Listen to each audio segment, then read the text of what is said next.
sheria iliyowekwa. Ewe Mwenyezi Mungu unisaidie.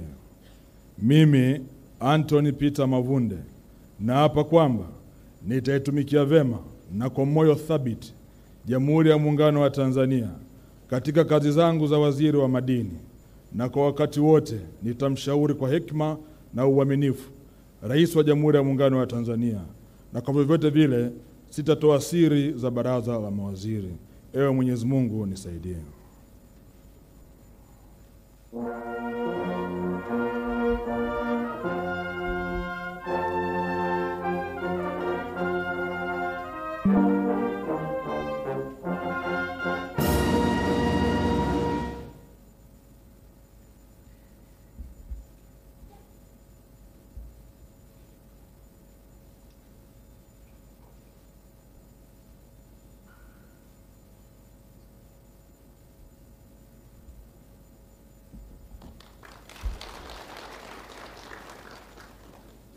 Deogratius John Pancras Njedemi.